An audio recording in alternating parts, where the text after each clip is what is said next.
bisa ngenalin dulu nggak mungkin usahanya atau UMKM gimana? Ya, kalau UMKM kita sendiri ya udah tren seperti kedai ya. Jadi konsepnya tuh apa? Sebenarnya ready to serve, ready to eat. Jadi yang simply food lah, yang nggak ribet-ribet proses, cuman masih tetap fresh. Karena kita semua proses masaknya itu last minute, nggak ada udah di stok dulu. Kecuali bahan baku sih. Oh, Jadi marketnya ya sebenarnya di sini karena paling banyaknya mahasiswa ya. Untuk penghuninya juga hanya beberapa persen. tadi juga sempat di-mention ya, konsumennya kebanyakan mahasiswa dan lain-lain. Aku juga dari tadi merhatiin banyaknya deli juga Ya, delivery. gitu. Nah, itu kira-kira gimana sih maksudnya pemasarannya dari awal atau kayak gimana? Kalau untuk marketing sih kita nggak ada yang spesial ya. Heeh. Jadi berawal memang awalnya tuh saya kan memang backgroundnya udah di F&B. Terus berhenti kerja, sekarang merangkap ke konsultan sama teman-teman. Terus ya karena punya space lah di lahan di rumah ya. Jadi kita bikinlah kedai. Karena mikir tuh di sini banyak mahasiswa sama yang kontrak-kontrak gitu kan. Jadi istilahnya kita mencoba peruntukan biar mereka nggak terlalu jauh-jauh lah buat nyari makan gitu dengan harga yang worth it lah. Terus kayak kuantitinya juga mereka bisa ikut, kadang ada yang minta tambahin ini gitu, jadi kita oke lah, cuma selama masih suakal mintanya gitu, karena kan memang kita memposisikan itu sebagai penjual itu ya, kita memposisikan sebagai konsumen bukan sebagai penjual. Jadi kita harus tahu. Jadi kita kalau mau buka makanan tuh, saya selalu memposisikan yang dari restoran pun semua dari hotel. Jadi kita memposisikan sebagai konsumen. Karena misalkan kalau kita balik aja kalau kita jadi konsumen, otomatis kan kita maunya ini dan kita harus bisa menyesuaikannya gitu. Untuk marketing nggak ada yang terlalu signifikan sih di sini. Jadi kayak makan sini temennya cerita enak gini. Oke, karena saya memang prinsip saya kan Iya. iya, jadi nggak yang makan coba besok dia nggak balik lagi gitu. Jadi saya maunya tuh saya hari ini makan, besok saya harus lihat dia lagi atau enggak lusa ya saya harus lihat dia lagi gitu. Oh iya. Berarti dari mulut ke mulut lah ya. Ya, penting sih mulut ke mulut. Sempat waktu opening ya pertama direct layer, jadi kita kirim ke kosan-kosan kontrakan anak sama saya, karena kan security buat bagi di main gate di pintu depan. Oh iya. Itu aja sih marketingnya, baru di situ aja sih, sudahnya langsung mulut ke mulut aja teman-teman kampus Dalkom kan yang marketing ini, jadi free marketing. Iya. Terus kalau misalkan kayak delivery gitu ada di Gojek kah atau ada di Ada, Shopee ada. Oh, Cuman Shopee. kan harganya pasti up ya, Iya. tinggi Nah, gitu. berarti bisa nerima lewat nomor telepon juga atau Bisa japri admin, terus melalui Shopee juga bisa. terus juga ya berarti memang udah berapa lama ya buka usaha ini? Kedai. Ah. Dia baru 2023 bulan September, Oh, baru pada masuk Mhm. September 2023. Saya buka opening Oh, tanggal 6. ya. Baru belum 1 tahun. Belum 1 tahun. Tapi sejauh ini gimana? Ya, so far so good. Kalau kemudian kita masih bertahan sih. Iya, masih muter lah ya. Jadi ya, selama kalau untung dibilang untung 100% ya belum. Mhm. Seenggaknya udah bisa menikmati. Sebelum menikmati juga belum, cuman kita bisa grab. Ya, saya udah bisa pasang kanopi buat bikin area kitchen sendiri di sini. Jadi kita lebih pentingin dulu untuk area kitchen ya, karena kan service tuh paling penting buat makanan dulu kan. Jadi kalau udah punya kitchen kayak gini kan enak. Jadi masaknya juga enak gitu, nggak ngeganggu. Kalau dulu kan cuma hanya bermodalkan gerobak, bangku, sama kompor-kompor, belum punya freezer, belum punya showcase. Jadi hanya stok masih seadanya karena kan masih baru ya. Jadi kita ngelihat pasar dulu kan kayak gitu. Ini karena responnya baik, ya kita kembangin. Menu dulu cuma hanya Chinese food aja, nasi goreng, bihun, mie, kue tiaw, itu aja. Berarti selama ini fokusnya di growth Ya, usaha. jadi terus per 3 bulan ini juga kita evaluasi. yang nggak selling kita take down, ganti menu baru. Cuman dengan item yang sama, biar nggak overcost atau enggak menggunakan item-item yang lain yang waste gitu kan, nggak kepake. Tetap penggunaannya itu produk.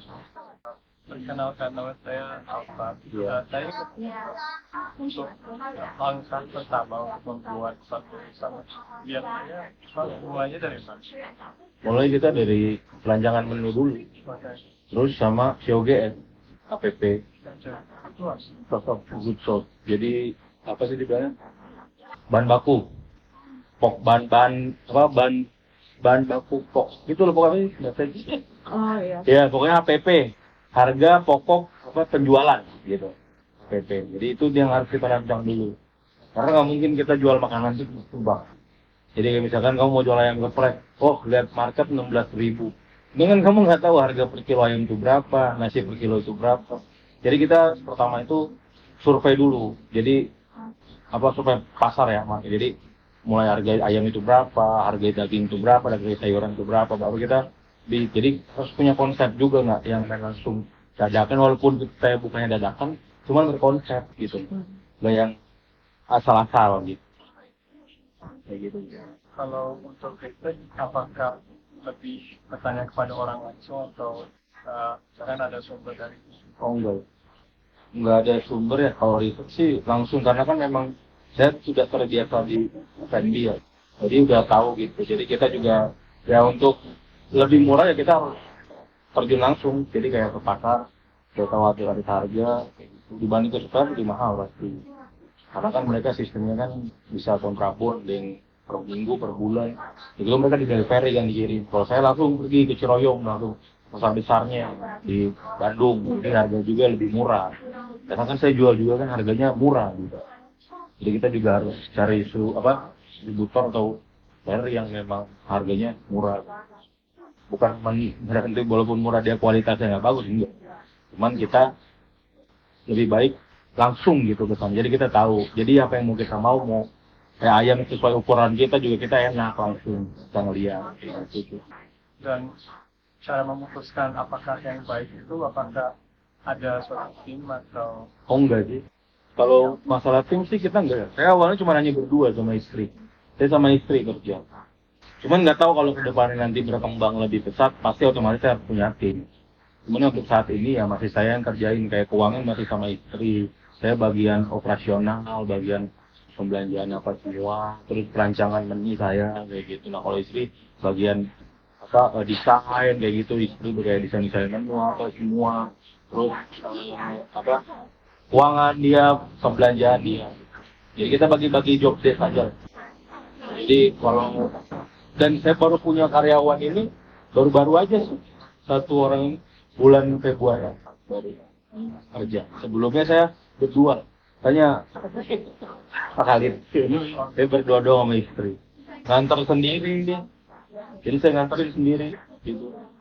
Gitu sih, karena memang lebih nikmat sih kalau kita benar-benar mulai dari awal prosesnya. Gitu. rencana untuk menambahkan karyawan lain. Oh pasti, kalau memang nanti nggak ke handle gitu. Cuman kan kadang kan masih oke lah bisa ke handle gitu, walaupun orderan banyak, istri masih bisa bantuin gitu. Nanti mungkin ke depannya kalau memang di perut ada kemungkinan atau memang ada rezeki atau apa ya, kita bisa buka di luar, mungkin di Telkom ke Telkom gitu kan. Jadi biar menggampangkan orang anak yang di Telkom atau gimana buat makan, jadi nggak perlu jauh-jauh ke sini. Untuk orang yang tidak pengalaman dalam membuat suatu kira-kira suatu tip yang bisa apa itu? Kalau tipsnya, saya jangan takut rugi. Itu aja. Kalau takut rugi, dengan nggak usah usaha. Karena kita dari rugi itu yang bisa belajar gitu. Nggak mungkin kan kita mau rugi terus, kita pasti ya. Cuman kalau nggak mau usaha itu jangan takut rugi. Pokoknya segimanapun, sekecil apapun itu harus diperhitungkan. Kayak gitu. Nah terus karena pressure di kitchen itu besar, berat gitu. Jadi ya saya juga menerapkan ke karyawan saya juga biar mereka lebih bertanggung jawab gitu. Masalah equipment apa semua, cleaning area apa semua. Terus karena kan makan itu jauh, Kalau sisa itu kan bisa bikin ini aja udah agak lupa. Ini cuma lalernya udah banyak kan karena memang lingkungan sini di rumah kan gitu. Kayak gitu sih. Paling ya pokoknya sedetail apapun itu harus diperhitungkan.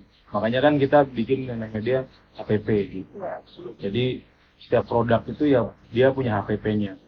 Kayak yang geprek dia punya HPP berapa persen. Saya ambil di 30-40%. Tapi saya nggak pernah sampai 40%, paling maksimal 35%.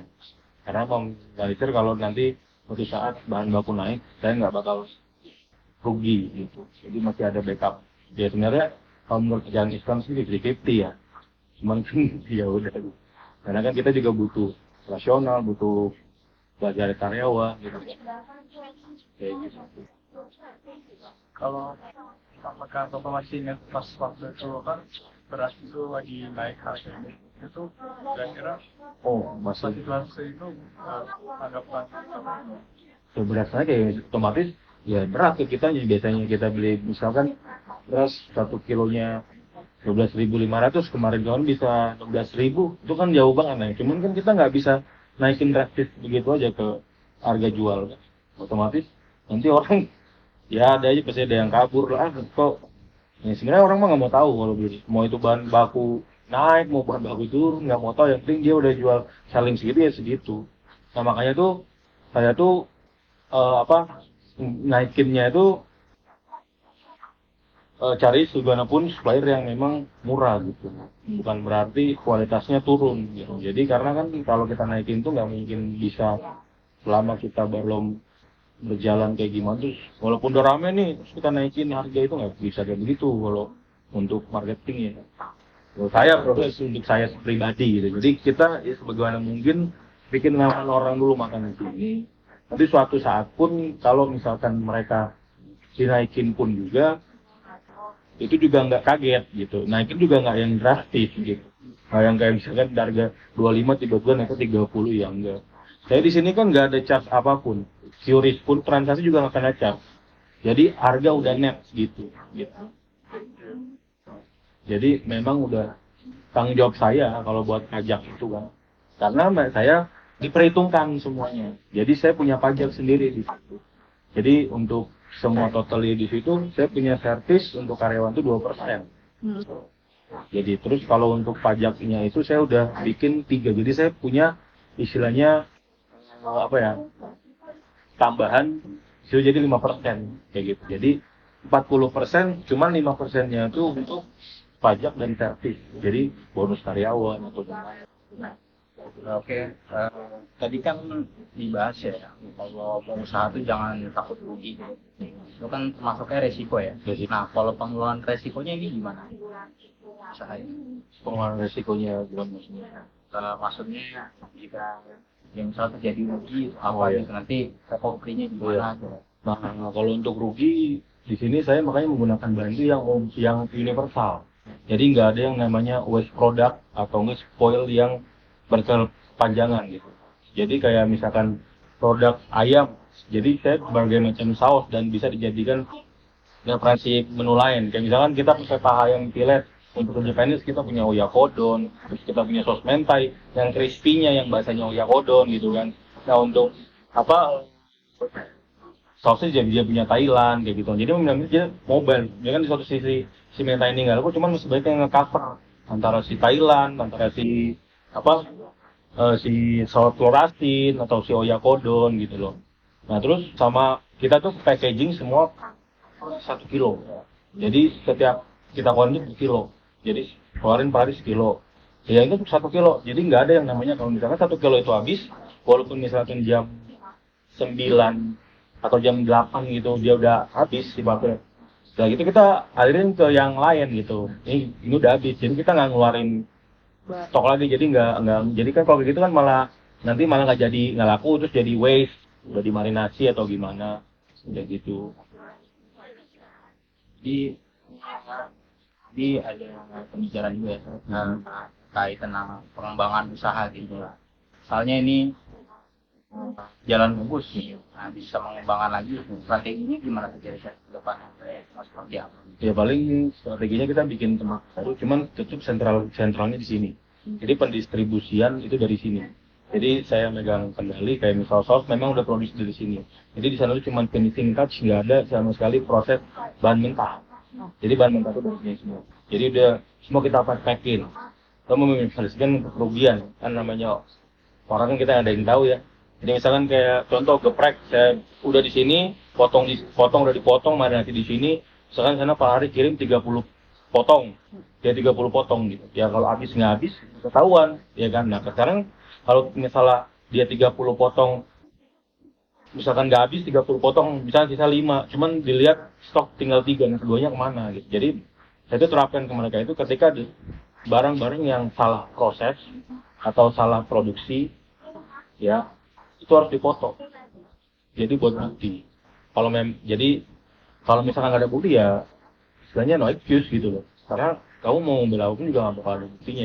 Cuman kalau ada buktinya, oh ini saya salah nih kayak gini-gini, ya oke, karena memang human ya, kan kita nggak bisa, ya gimana namanya human gitu kan, apalagi dalam jam crowded, orderan banyak, nggak mungkin dia nggak bakal salah gitu bikin proses. Saya pun juga salah gitu, suka salah gitu kan. Ya itu, jadi kita mau ngurangin kerugiannya itu ya dari kita sendiri gitu. Jadi kita menerapkan ini dari awal kayak semua tuh bahan-bahan udah di-pack-packin. Jadi untuk makanan juga udah digramasi. Nasi juga misalkan udah kita gramasi. Jadi 1 kilo nasi itu udah 1 kilo beras itu udah jadi 2 kilo nasi.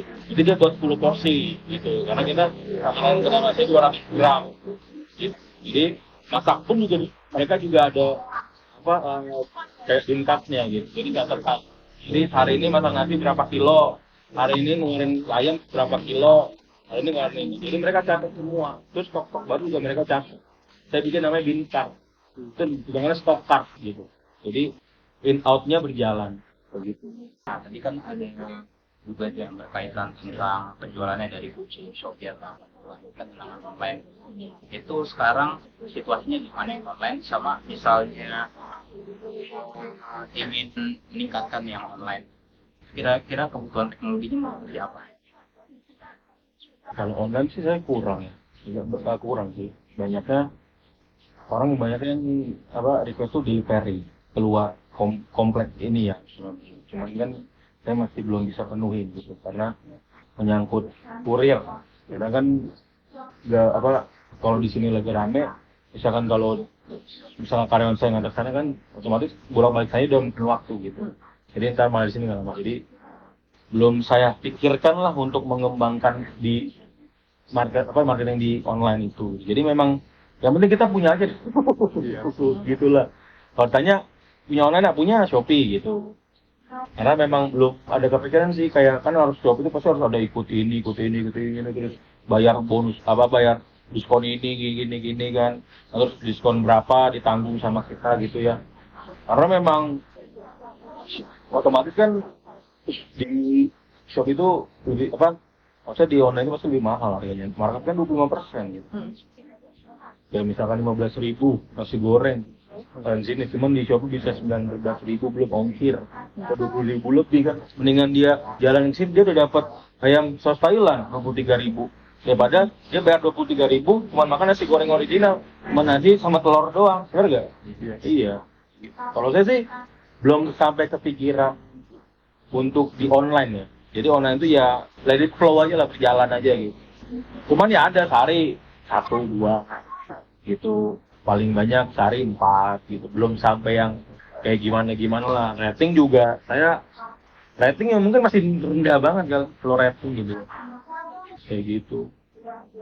Sama ada nih yang bikin penasaran. Jadi kan awal ini cuma berdua ya, cuma sama istri gitu. Sekarang udah ada karyawan. Yang bikin penasaran itu training karyawan gimana sih? Soalnya pas saya coba nih makanannya tuh kayak mirip gitu rasanya. Iya. Karena fresh ya. Karena saya seminggu itu saya pantau dia terus. Pokoknya kamu harus bisa dalam 1 minggu 1 menu. Jadi saya kasih dia untuk megang itu terus kan. Kayak misalkan geprek sama bakar geprek sama ayam bakar. Nah terus itu dia harus pegang dulu, harus paham. Terus dia harus bisa breaded dulu. Yang penting dasarnya dulu dia bisa. Gitu loh. Ini saya PR banget buat karyawan. Karena karyawan ini basic. Di FMI 0. sama sekali nggak ada. Cuman saya pressure dia karena ini ilmu, saya bilang ini makanan ini ilmu nggak ada matinya. Dia kan berkembang terus makanannya, ya kan? 1 minggu dia sempat ngedown, sempat ini karena kan mungkin saya price gitu ya. Cuman saya cuma kasih 2 pilihan, maju atau mundur. Kalau maju belajar terus, kalau mundur silakan pulang kampung saja. Karena masih banyak orang yang mau niat kerja. Sekarang kamu nggak usah mikir, kamu tekanannya besar gitu tinggi. Kamu yang pentingin ilmunya aja. Karena belum tentu orang kamu kerja itu sebaik ini bisa ngasih produk atau resep menu segini banyak ke karyawan ini. Kalau saya mah biarin aja gitu. Nah kalau untuk masalah masih konsisten ya, karena saus semua dressing itu masih saya yang pegang.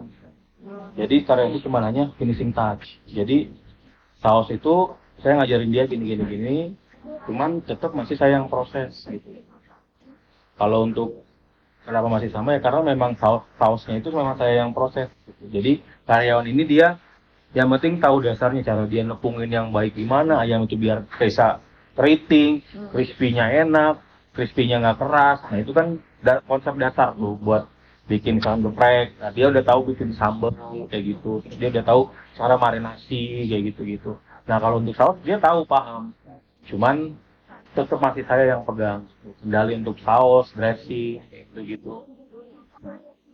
Cuman bumbu pasta nasi goreng dia udah bikin sendiri karena udah tahu. Kalau dulu kan masih saya yang ngajarin, saya yang bikin. Sekarang dia udah tahu, udah di luar kepala semua lah kerjaannya sekarang.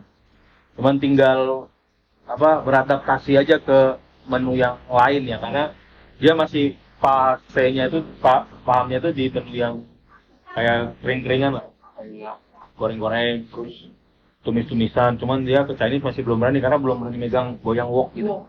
Oh ya. Masih ragu-ragu takut gosong gitu ya.